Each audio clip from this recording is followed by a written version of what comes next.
Salut les bien-aimés en Jésus-Christ et bienvenue à WIFNU, notre communauté qui lit la Bible ensemble pour connaître les promesses qu'on a en Jésus-Christ, notre Seigneur, notre Sauveur et notre espérance.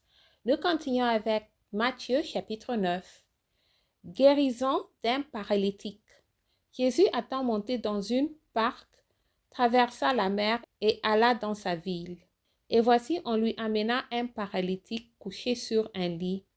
Jésus, voyant leur foi, dit au paralytique, « Prends courage, mon enfant, tes péchés te sont pardonnés. » Sur quoi quelques scribes dirent au-dedans d'eux, « Cet homme blasphème. » Et Jésus connaissant leurs pensées, dit, « Pourquoi avez-vous de mauvaises pensées dans vos cœurs?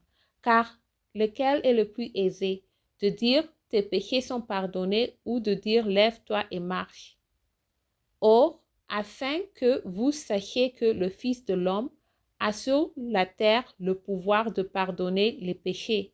Lève-toi, dit-il au paralytique, prends ton lit et va dans ta maison. Et il s'éleva et s'en alla dans sa maison. Quand la foule vit cela, elle fut saisie de crainte et elle glorifia Dieu, qui a donné aux hommes un tel pouvoir. Vocation de Matthieu.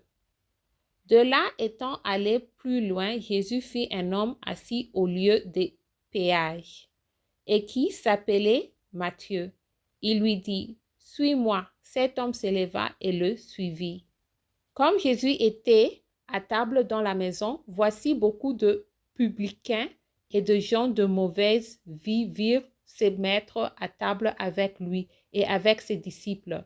Les pharisiens virent cela et il dit à ses disciples, « Pourquoi votre maître mange-t-il avec les publicains et les gens de mauvaise vie? » C'est que Jésus aya entendu, il dit, « Ce ne sont pas ceux qui se portent bien qui ont besoin de médecins, mais les malades.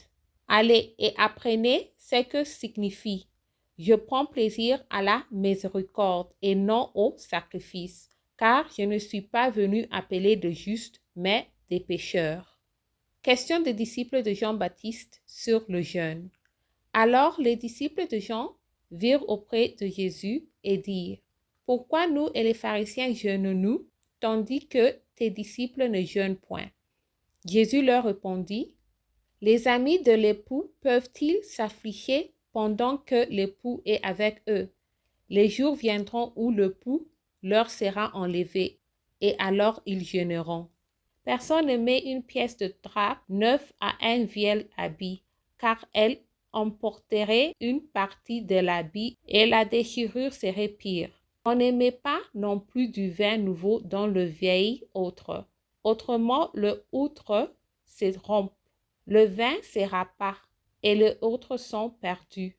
Mais on met le vin nouveau dans les outres neuves, et le vin et les outres se conservent.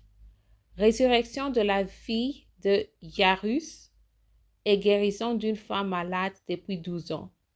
Tandis qu'il leur adressait ces paroles, voici un chef arriva, se prosterna devant lui et dit, « Ma fille est morte il y a un instant, mais viens, impose-lui les mains et elle vivra. » Jésus s'éleva et le suivit avec ses disciples. Et voici une femme atteinte d'une perte de sang depuis 12 ans, s'approcha par derrière et toucha le bord de son vêtement. Car elle disait en elle-même, « Si je peux seulement toucher son vêtement, je serai guérie. » Jésus se retourna et dit en la voyant, « Prends courage, ma fille, ta foi t'a guérie. » Et cette femme fut guérie à l'heure même. Lorsque Jésus fut arrivé à la maison du chef et qu'il vit les joueurs de flûte et la foule bruyante, il leur dit, « Retirez-vous, car la jeune fille n'est pas morte, mais elle dort. » Et il s'est moqué de lui.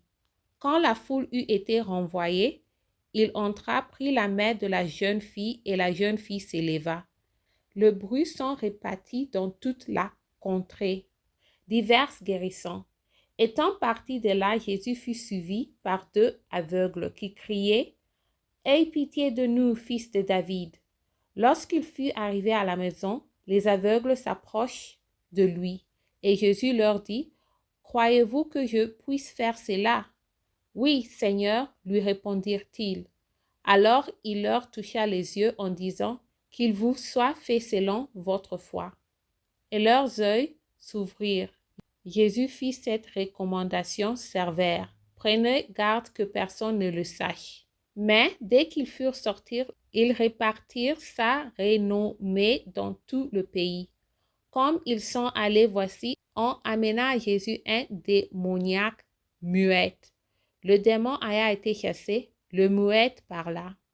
Et la foule étonnée disait, jamais pareille chose ne s'est vue en Israël. Mais les pharisiens dirent, c'est par le prince des démons qui chasse les démons. Mission de 12 apôtres. Jésus parcourait toutes les villes et les villages, enseignant dans les synagogues, prêchant la bonne nouvelle du royaume et guérissant toute maladie et toute infirmité. Voyant la foule, il fut ému de compassion pour elle, parce qu'elle était languissante et abattue, comme des brebis qui n'ont point de berger. Alors il dit à ses disciples, la moisson est grande, mais il y a peu d'ouvriers. Priez donc le maître de la moisson d'envoyer des ouvriers dans sa moisson. Merci d'avoir lu ensemble. J'améliore mon français en lisant la Bible. Restez en Jésus-Christ et shalom.